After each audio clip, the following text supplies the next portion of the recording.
उड़ीसा के राज्यपाल डॉक्टर हरिबाबू जी, हमारे लोकप्रिय मुख्यमंत्री मोहन चरण मांझी जी, केंद्रीय कैबिनेट के मेरे साथी एस जयशंकर जी, जुएल ओराव जी, धर्मेंद्र प्रधान जी,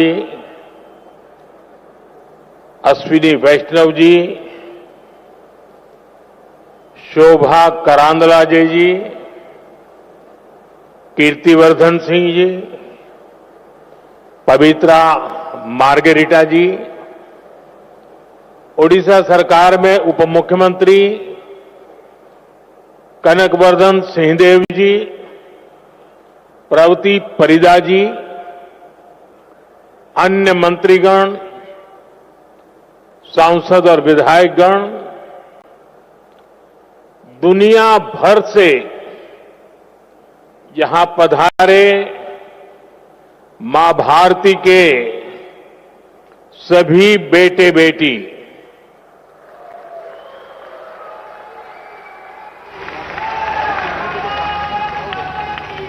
देवी और सज्जनों,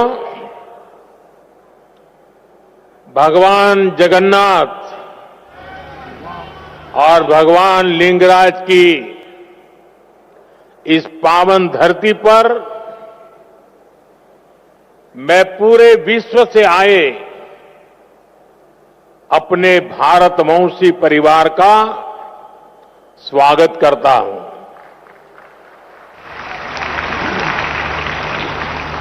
अभी प्रारंभ में जो स्वागत गान हुआ,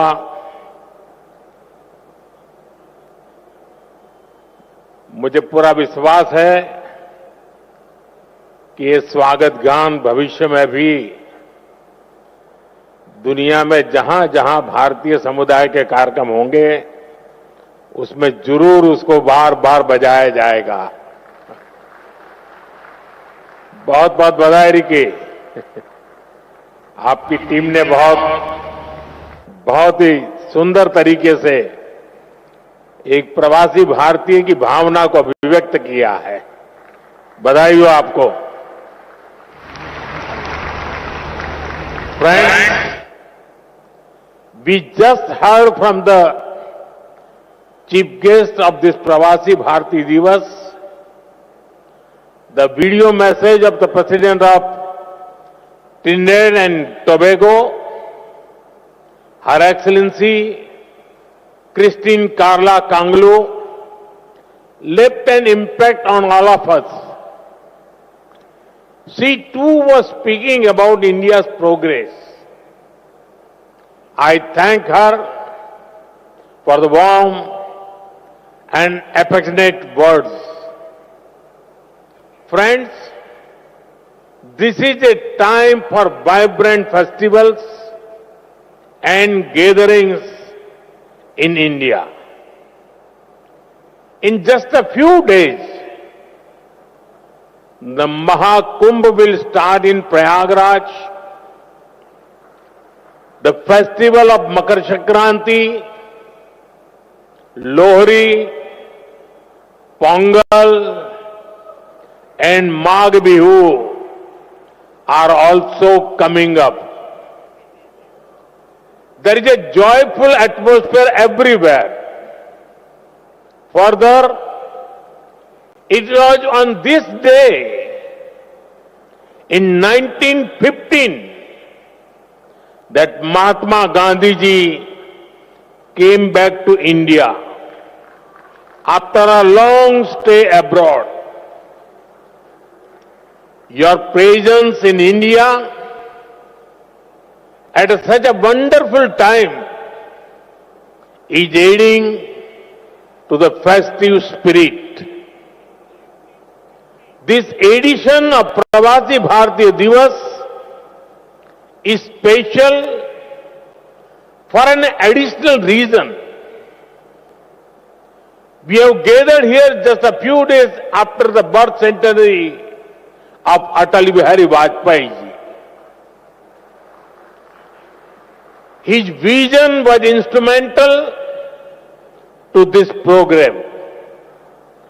It had become an institution to strengthen the bond between India and its diaspora.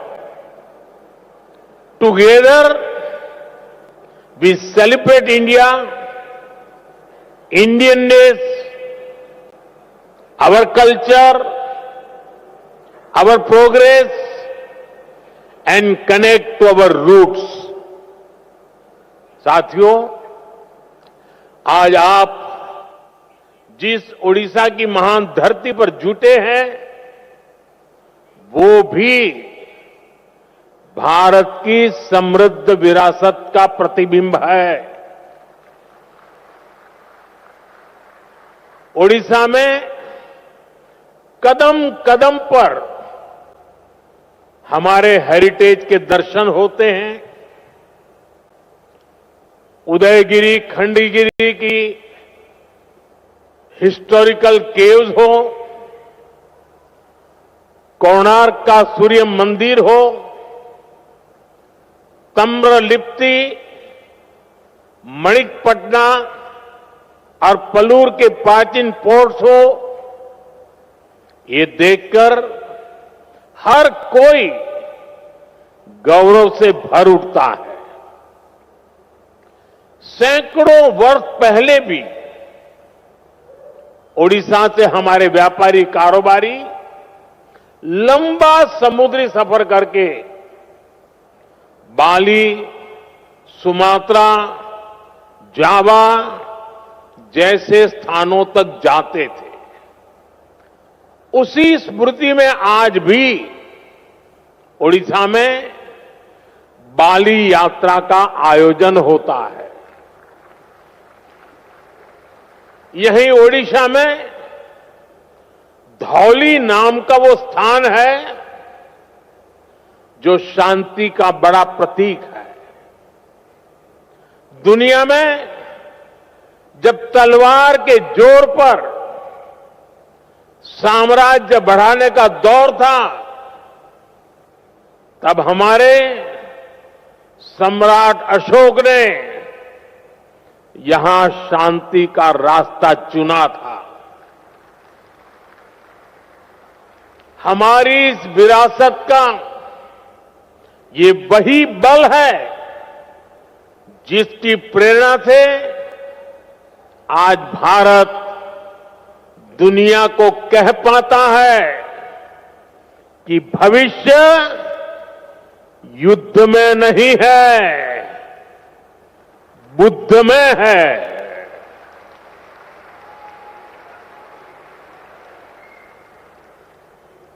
इसलिए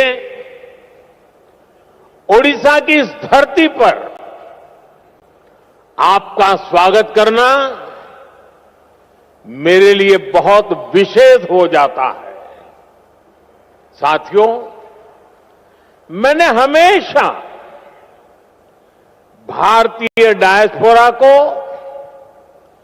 भारत का राष्ट्रदूत माना है। मुझे बहुत खुशी होती है जब पूरी दुनिया में आप सभी साथियों से मिलता हूं, आपसे ये बातचीत करता हूं। जो प्यार मुझे मिलता है वो मैं भूल नहीं सकता। आपका वो स्नेह, वो आशीर्वाद हमेशा मेरे साथ रहता है। साथियों, आज मैं आप सभी का व्यक्तिगत तौर पर आपका आभार व्यक्त करना चाहता हूं। आपको थैंक यू भी बोलना चाहता हूं। थैंक यू इसलिए क्योंकि आपकी वजह से मुझे दुनिया में गर्व से सिर ऊंचा रखने का मौका मिलता है।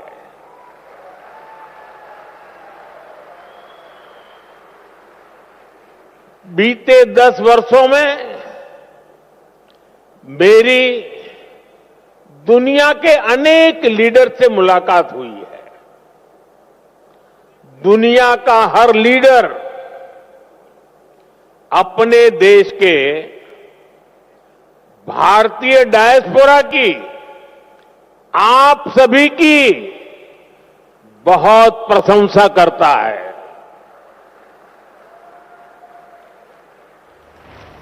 इसका एक बड़ा रीजन वो सोशल वैल्यूज है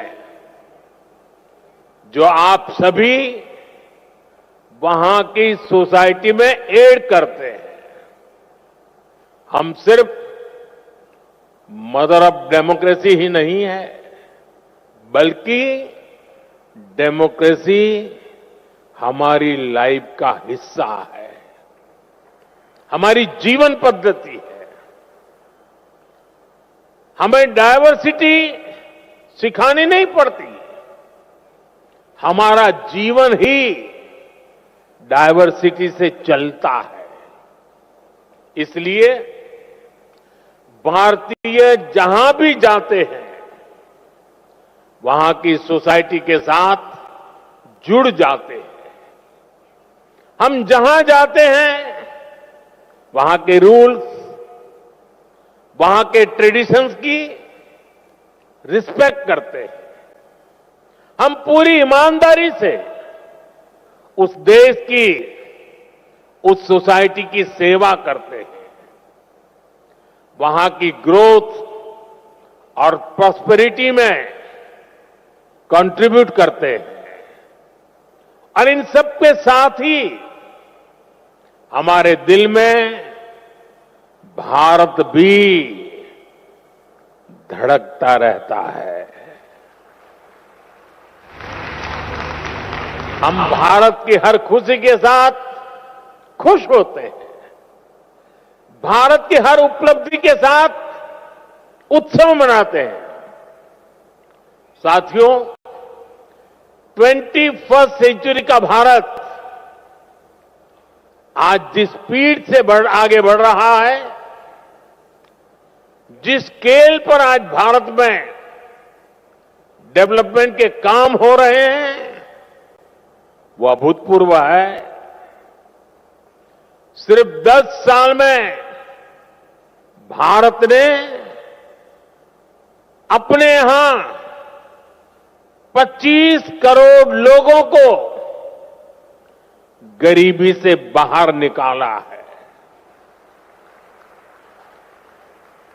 सिर्फ 10 सालों में भारत दुनिया की 10th लार्जेस्ट इकोनॉमी से ऊपर उठकर 5th लार्जेस्ट इकोनॉमी बन गया है। वो दिन दूर नहीं जब भारत दुनिया की 3rd लार्जेस्ट इकोनॉमी बनेगा।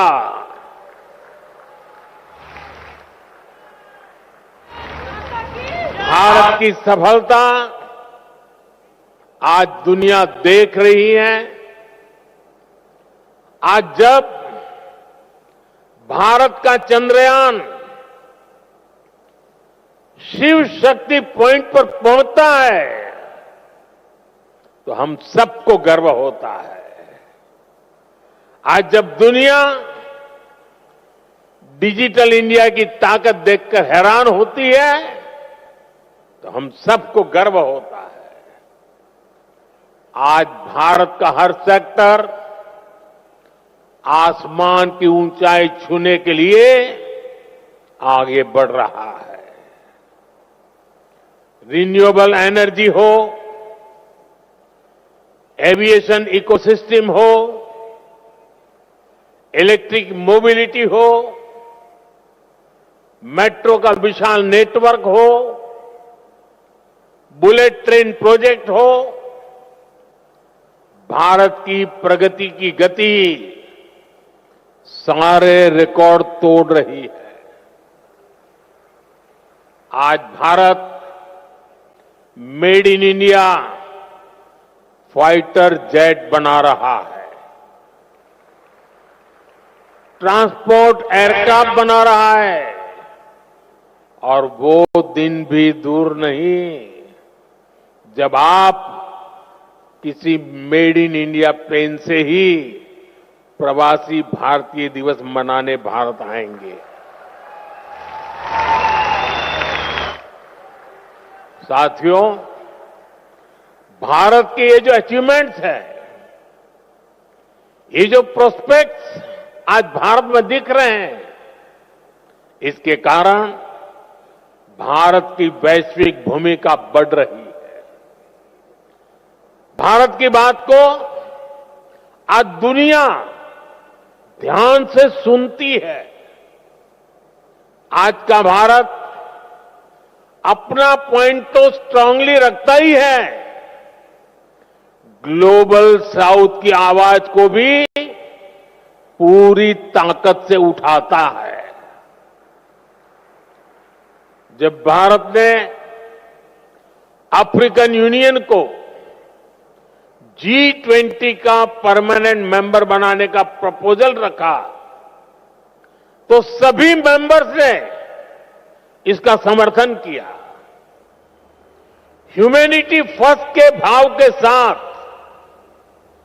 भारत अपने ग्लोबल रोल का विस्तार कर रहा है। साथियों, भारत के टैलेंट का डंका आज पूरी दुनिया में बज रहा है। आज हमारे प्रोफेशनल्स दुनिया की बड़ी कंपनियों के जरिए ग्लोबल ग्रोथ में कंट्रीब्यूट कर रहे हैं। भारत की राष्ट्रपति आदरणीय द्रौपदी मुर्मू जी के हाथों कल कई साथियों को प्रवासी भारतीय सम्मान भी दिया जाएगा। मैं सम्मान पाने वाले सभी महानुभावों को अपनी शुभकामनाएं देता हूं। साथियों, आप जानते हैं आने वाले कई दशकों तक भारत दुनिया का सबसे यंग और स्किल्ड पॉपुलेशन वाला देश बना रहेगा। ये भारत ही है जहां से दुनिया की एक बड़ी स्किल डिमांड पूरी होगी। आपने देखा होगा दुनिया के अनेक देश अब भारत के स्किल यूथ का दोनों हाथों से स्वागत कर रहे हैं। ऐसे में भारत सरकार का भी प्रयास है कि कोई भी भारतीय विदेश जाए तो वो बेहतरीन स्किल के साथ ही जाए। इसलिए हम अपने यूथ की लगातार स्किलिंग, रीस्किलिंग और अपस्किलिंग कर रहे हैं। Friends, we give great importance to your convenience and comfort.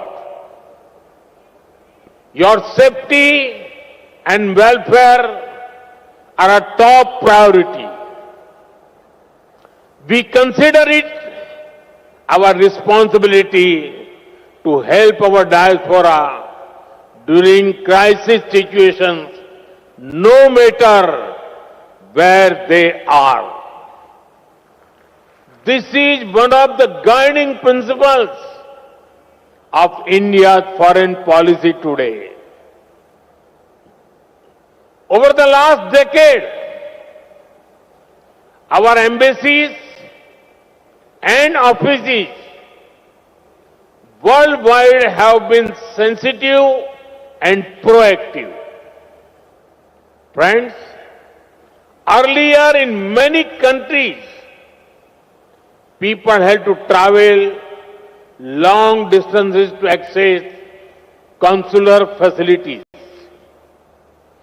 They had to wait for days for help Now, these problems are being solved.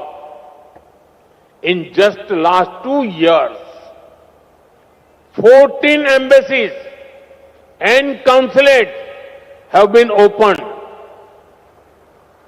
The scope of OCI cards is also being expanded. It has been extended to PIOs of the 7th generation of Mauritius and the 6th generation of Suriname, Martinique and Guadeloupe. साथियों, दुनिया भर में फैले भारतीय diaspora का इतिहास उनके उस देश पे पहुंचने और वहां अपना परचम लहराने की गाथाएं, ये भारत की अहम विरासत है। आपकी ऐसी अनेक इंटरेस्टिंग और इंस्पायरिंग स्टोरीज है जिन्हें सुनाया जाना,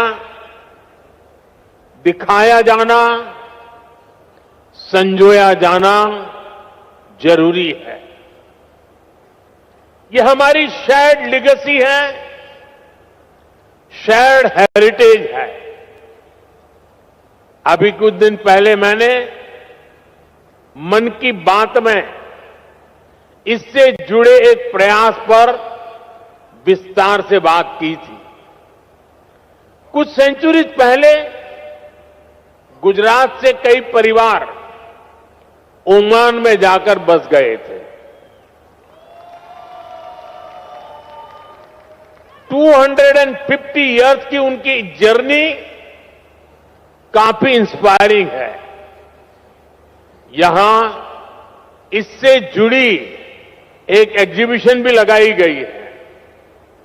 इसमें इस कम्युनिटी से जुड़े थाउजेंड्स ऑफ डॉक्यूमेंट्स को डिजिटाइज करके दिखाया गया है।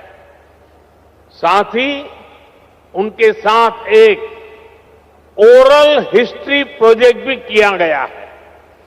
यानी कम्युनिटी के जो सीनियर लोग हैं, जिनकी काफी एज हो चुकी है, उन्होंने अपने एक्सपीरियंस शेयर किए हैं।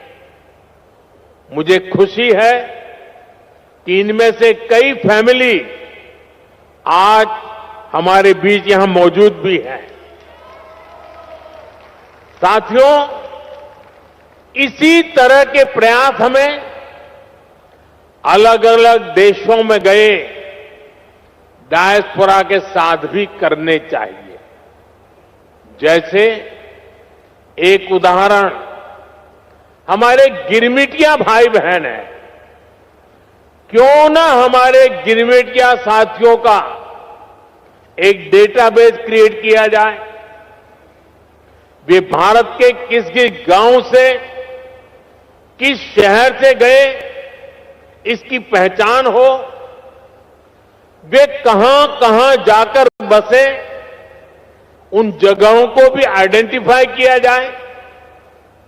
उनकी लाइफ कैसी रही, उन्होंने कैसे चैलेंजेस को अपॉर्चुनिटीज में बदला। इसे सामने लाने के लिए फिल्म बन सकती है, डॉक्यूमेंट्री बन सकती है, गिरमिटिया लेगेसी पर स्टडी हो, इस पर रिसर्च हो। इसके लिए यूनिवर्सिटी में चेयर स्थापित की जा सकती है। रेगुलर इंटरवल पर वर्ल्ड गिरमिटिया कॉन्फ्रेंस भी कराई जा सकती है। मैं अपनी टीम से कहूंगा कि इसकी संभावनाएं तलाशें, इसको आगे बढ़ाने पर काम करें। साथियों, आज का भारत विकास भी और विरासत भी इस मंत्र पर चल रहा है। G20 के दौरान हमने देश के कोने कोने में इसलिए मीटिंग रखी ताकि दुनिया भारत की डायवर्सिटी का फर्स्ट हैंड एक्सपीरियंस ले पाए। हम बड़े गर्व से यहां काशी तमिल संगमम, काशी तेलुगु संगमम, सौराष्ट्र तमिल संगमम जैसे आयोजन करते हैं। अभी कुछ दिन बाद ही संत थिरुवल्लुवर दिवस है। हमारी सरकार ने संत थिरुवल्लुवर के विचारों के प्रसार के लिए थिरुवल्लुवर कल्चर सेंटर्स की स्थापना का निर्णय लिया है। सिंगापुर में ऐसे पहले सेंटर का काम शुरू हो गया है। अमेरिका की ह्यूस्टन यूनिवर्सिटी में थिरुवल्लुवर चेयर की स्थापना भी की जा रही है।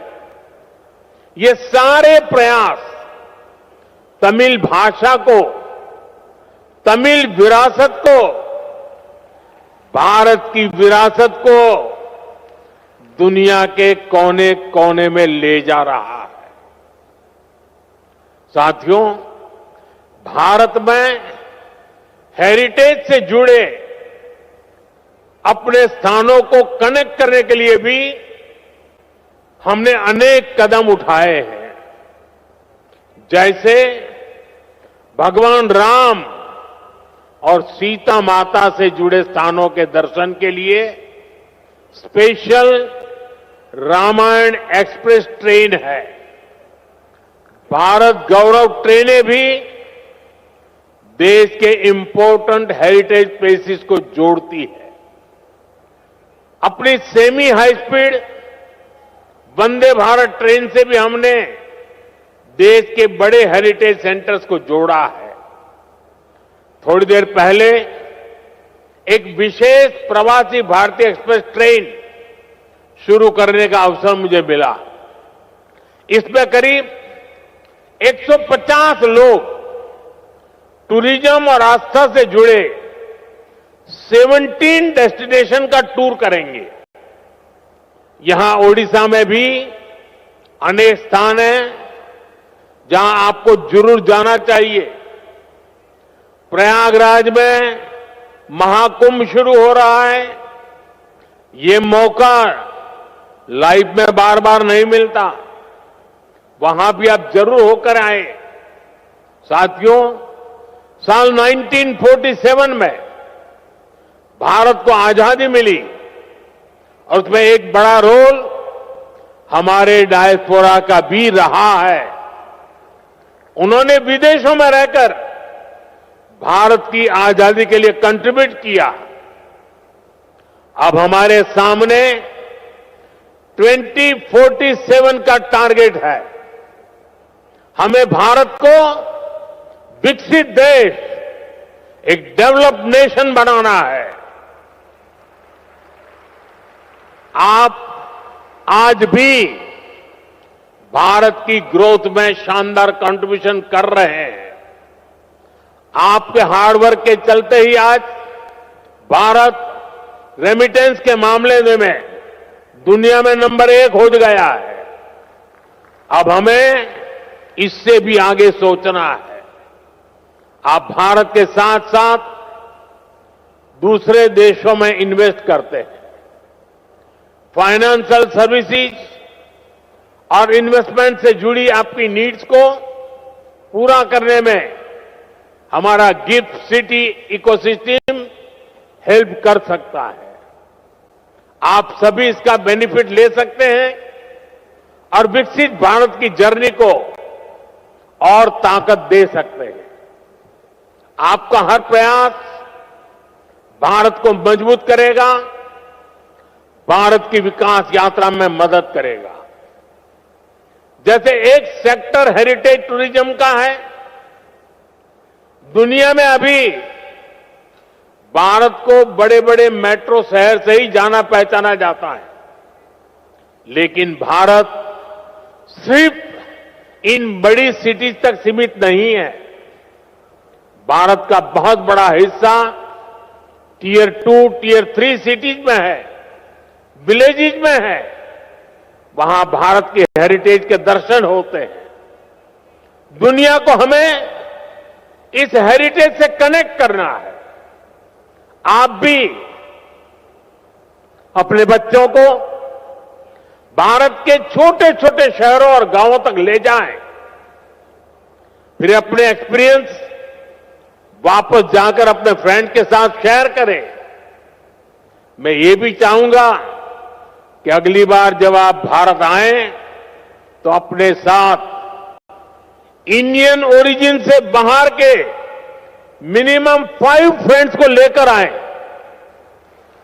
आप जहां रहते हैं वहां अपने फ्रेंड्स को भारत आने के लिए, भारत को देखने के लिए इंस्पायर करें।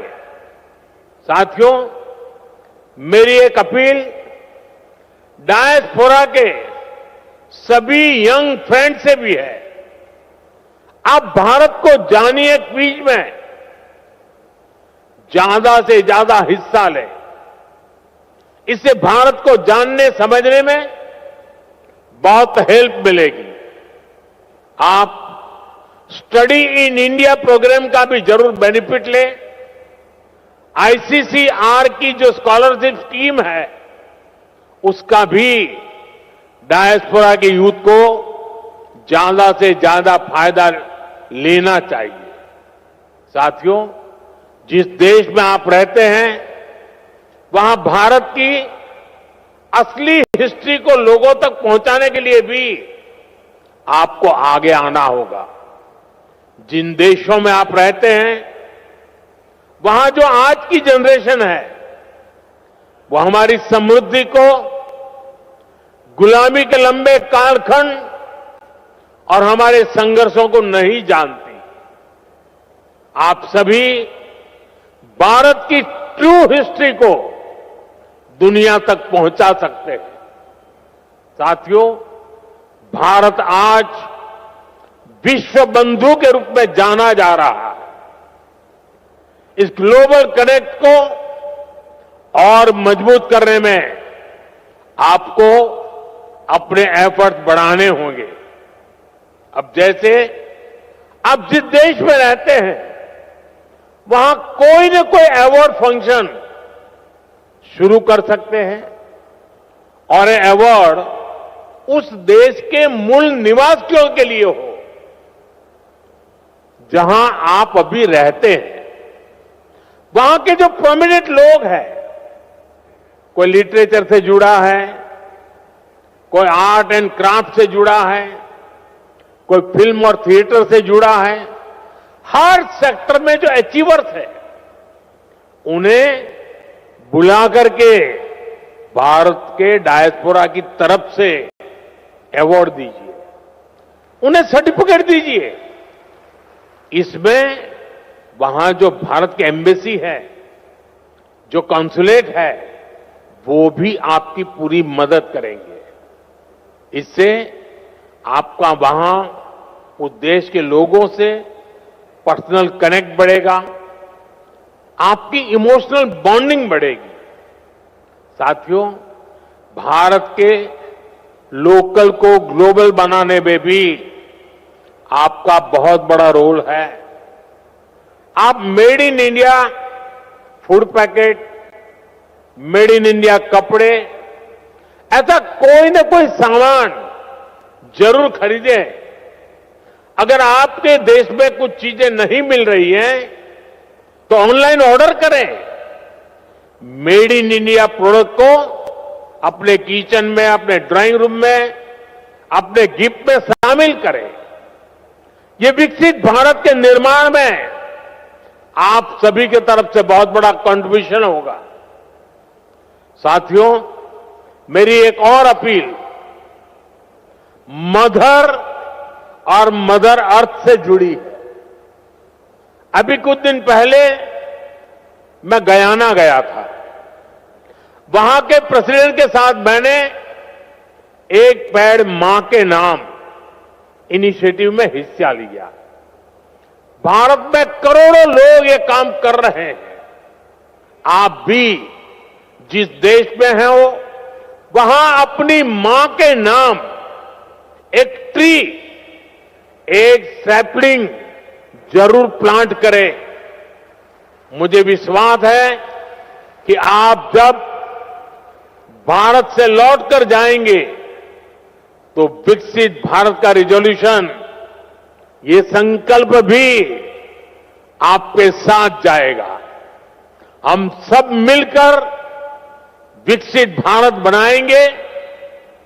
साल 2025 आप सभी के लिए मंगलमय हो, हेल्थ हो या वेल्थ, आप समृद्ध रहें, इसी कामना के साथ आप सभी का फिर से भारत में स्वागत है, अभिनंदन है। बहुत बहुत शुभकामनाएं, बहुत बहुत धन्यवाद।